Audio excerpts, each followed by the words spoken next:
Tout à l'heure, dans le journal, aux alentours de 12h15, nous avons abordé un sujet très sensible. La RATP pointée du doigt. On sait qu'un des kamikazes du Bataclan est un ancien chauffeur de la RATP et certains syndicats de la RATP disent que l'entreprise a toujours en son sein beaucoup d'éléments radicaux islamistes. Et c'est ce que nous a dit dans le journal d'Europe Midi Christophe Salmon, qui est secrétaire général de la CFDT RATP. Vous avez pu aussi entendre, ou vous pourrez réécouter d'ailleurs si vous allez sur le site europe1.fr, une réaction de la présidente de la RATP, Elisabeth Borne, je vais préciser Borne, son nom, qui dit non, mais écoutez, moi on m'a signalé aucun cas de ce type, ça nous a un peu étonné et nous avons enregistré pendant le journal un appel spontané, celui de Ghislaine, qui est avec nous au téléphone sur l'antenne d'Europe 1. Bonjour Ghislaine.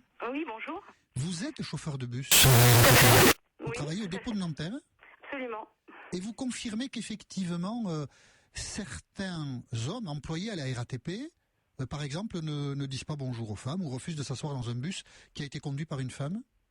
Tout à fait. Alors d'abord, je voudrais m'associer à la douleur des familles. Bien sûr. D'autant que nous avons aussi perdu un collègue qui se trouvait au Bataclan le soir du carnage, qui s'appelait Emmanuel Bonnet, qui travaillait en tant que formateur au dépôt d'Aubervilliers. Voilà, donc je voulais juste le dire. Vous avez raison. Alors, je suis scandalisée d'entendre Madame Elisabeth Borne, qui prétend ne pas être au courant de ce qui se passe à la RATP, parce que depuis 2012, je n'arrête pas d'envoyer des courriers.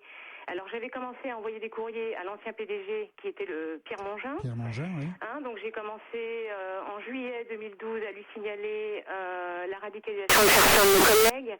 Donc, refus de serrer la main aux femmes. Pour certains, refus de prendre le volant après une femme qui avait conduit un bus. Des insultes parfois, des regards qui ne trompent pas sur le mépris qu'ils affichent envers leurs collègues féminins. Et donc, depuis 2012, je n'arrête pas de signaler. Vous avez écrit, excusez-moi, Ghislaine, vous avez écrit vous-même une lettre au PDG de la RATP, juillet 2012. Vous avez une réponse, un retour quelconque? Alors, j'ai été reçue assez rapidement par Pierre Mongin, enfin pas par Pierre Mongin, par la directrice de mon département, c'est-à-dire le département bus, auquel je me suis présentée avec une amie et la CGT, et une représentante de la CGT, et une amie collègue. Et donc nous avons témoigné à l'époque de ce qui se passait à la RATP, et on m'avait assuré qu'ils allaient prendre les mesures pour...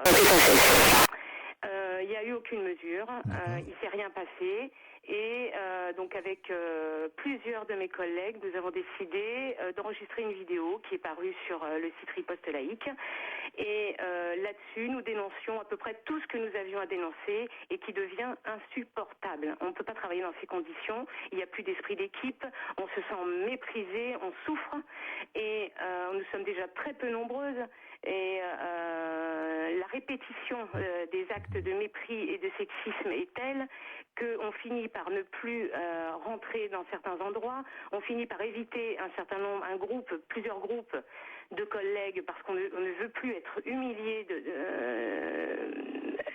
aussi souvent qu'on l'est, quoi. On veut que ça s'arrête en fait. Donc on a fait cette vidéo et on a dénoncé tout ça. S'en est suivi, un drame, parce que nos propos, évidemment, ont été mal interprétés, ou du moins, ils ont été mal acceptés. Et nous sommes passés donc devant tout le monde, y compris la CGT, des racistes, des islamophobes, alors que ça faisait des années qu'on vivait le calvaire. La question que l'on se pose, parce que là pour le coup nous enregistrons votre témoignage, Ghislaine, la question que l'on se pose c'est de savoir si vous exagérez la situation, si vous la décrivez telle qu'elle est, puisque visiblement au sein même de l'entreprise il y a des syndicats qui disent que le problème ne se pose pas en termes aussi importants que vous le faites. Nous, ici, évidemment, nous n'avons pas les moyens de trancher. Bien sûr. Mais nous enregistrons votre témoignage. Vous dites que la situation est grave, que les actes que vous décrivez, qui sont inacceptables dans une entreprise, que les hommes ne saluent pas les femmes au nom de la religion, évidemment, c'est inacceptable. Vous dites qu'ils sont nombreux.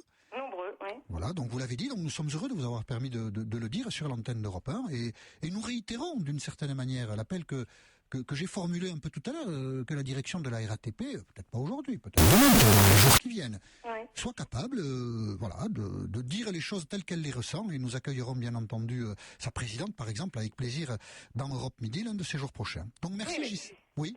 Je vous en prie. Je souhaiterais que Mme Elisabeth Borne dise la vérité et qu'elle dise qu'elle était au courant, parce que dire qu'elle n'est pas au courant, je trouve ça assez aberrant vu le nombre de courriers. J'ai pas envoyé qu'à elle, j'ai envoyé à tous les ministres de tutelle, ministre des Transports, ministre de la Santé, ministre du Droit des Femmes.